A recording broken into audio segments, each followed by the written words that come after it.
Hello and welcome. You're watching Coronavirus Facts vs. Myths. I'm Rishika Barwa. A 12-year-old boy died hours after being tested positive for the Nipah virus in Kerala.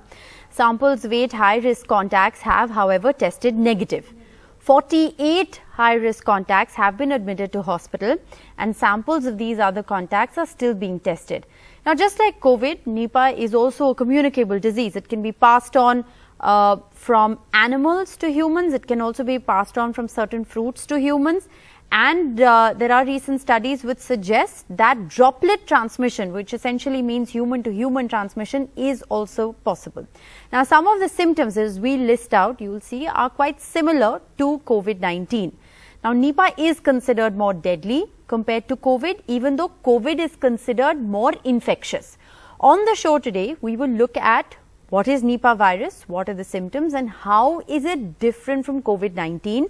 And in the midst of a pandemic, how are we to deal with Nipah? Remember, this is currently only limited, restricted to Kerala, and typically cases of Nipah virus, even in the past, have been localized to certain geographical areas. They haven't really spread everywhere. So those are some of the differences between COVID-19 and Nipah virus. But let's get in a panel of experts and break down the details for you. Dr. Sumit Ray, the head of Department Critical Care Medicine, Holy Family Hospital, is joining us. He's been at the forefront of critical care during COVID, so he'll help us to understand symptomatically what are the differences that we need to be watchful of. We have Dr. C. Jayakumar, HOD, Department of Pediatrics at the Amrita Hospital in Kochi, will give us a good sense of what's really happening at Ground Zero in Kerala. And Dr. Padmanabha Shenoy, rheumatologist and immunologist, also joining us from Kochi. Thank you all very much for being with us on the broadcast. I want to begin by asking you, Dr. Jayakumar, at the moment, this is, a virus that is currently localized in Kerala. So far, thankfully, all the immediate high-risk contacts have tested negative for Nipah. The reports came this morning. The health minister announced that. But how worried are you about Nipah coming to Kerala at a time when there is already, the COVID pandemic and a spike in cases in Kerala? That Nipah has attacked Kerala, and at the same time, now we feel that the infectivity is not that much because all the 8 samples that we have tested are negative. Maybe due to the mask that we are NDTV mask, and they are taking all precautions. They are using hand washing with soap and water and also with alcohol. So that may be the reason why it has not spread to other people, unlike 2018 when so many people were infected. All right, so you're saying that actually some of the precautions are common, and we'll put that out on our screens as well, the precautions for Nipah, and you'll realize that a lot of the precautions that you actually have to follow are common to COVID as well. But what are the symptoms? And this is really important. Dr. Padmanabha, if you want to address this, what are the symptoms that you need to be watchful of?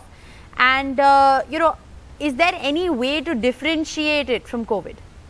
Yeah, there are a lot of ways. Most of the time, the Nipah starts with fever, headache, and encephalitis. It is primarily affecting the brain. Although there is respiratory affection, most of the time there will be fever, headache. Some people can present with seizures and altered sensorium or memory loss. These are the kind of symptoms which headache is very important symptom of both. But the altered sensorium or the difference in their behavior is usually not seen in COVID as an initial symptom. Later on, the COVID Nipah can also involve the respiratory system. Then they can present with cough and breathlessness. That time they can mimic. But most of the time in Nipah, there will be usually a affection of the brain. That is the most important thing we need to differentiate. But we need to test and PCR test. Thankfully, from yesterday onward, there is a local lab which has been arranged in Calicut, where the testing can be done immediately. PCR molecular diagnostics is available. So the differentiation is not going to be very, very difficult. But symptomatically, yes, although there are similarities, but there are huge differences also. But the most important difference between COVID and Nipah is COVID is very much transmissible. From 1 person to 6 or 7, it can transmit, especially with the Delta variant. But with the Nipah, usually the R0 is 0.4, meaning out of 4, only another person gets the disease. So it is much less transmissible, but much more fatal. The mortality of Nipah in last small epidemic Kerala had was around 90%. So Right. it is very, very high. So with COVID, we know the mortality is much low, to the tune of 0.4 or 0.5%. So it is much more fatal, but much less transmissible. Okay, so it's more fatal, but it is less transmissible as compared to COVID-19. But once again, Dr. Sumit Ray, as someone who's been in COVID ICUs, you've been at the front line of the COVID-19 pandemic, we know that Nipah is deadly. When a patient typically exhibits the symptoms that we've listed out, in a critical care situation, how does one differentiate whether it is Nipah or whether it is COVID? When you initially develop a fever, the first reaction nowadays is to go and get a COVID test done. You don't think about dengue or in this case, Nipah. Right. I think one is important not to panic about Nipah in terms of across the country. At this present moment, it is isolated to a certain area. We must realize that, as the previous speaker said, the infection is primarily, the symptoms are primarily neurological. And hello, can you hear me? Yes, doctor, we can hear you. Go ahead. Yeah. So the symptoms are primarily neurological, with severe headache and seizures, etc. See, most severe viral syndromes will have some common symptoms, but Nipah can be differentiated from corona most of the time, COVID from most of the time. Okay. So that should not be a reason to to find it a difficulty to differentiate that. So the symptoms are significantly different. All right. So you're saying the symptoms are significantly different. Also, the progression of symptoms is very different from what really happens during COVID.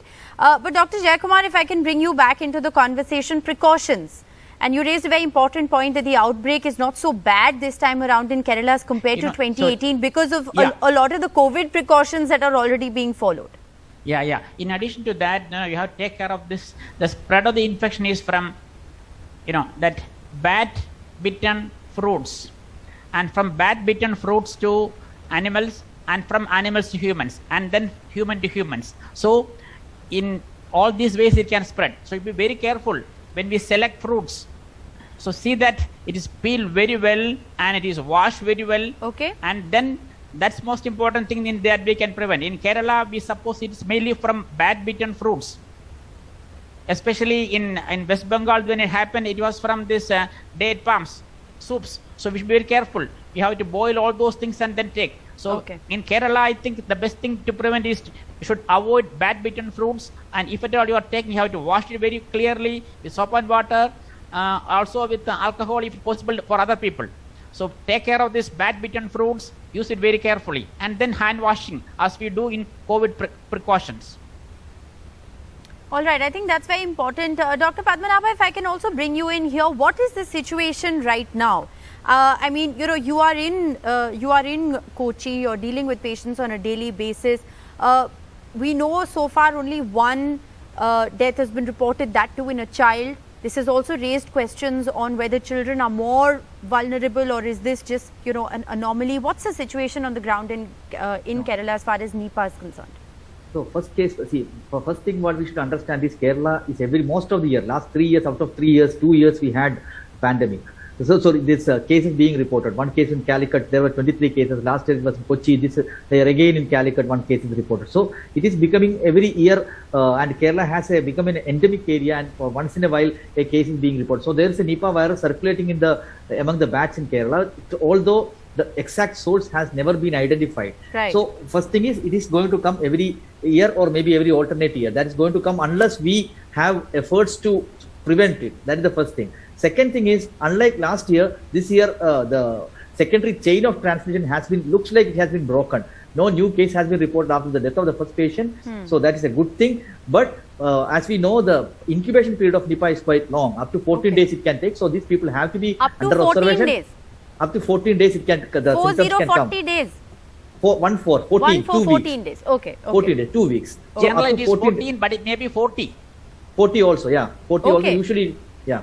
So 40 up to 40 it can go, but usually at least up to 14 to 21 days we should to observe them very carefully and retest if the symptoms again appear. So we have to be careful for some more time till we say that there is no new cases being reported.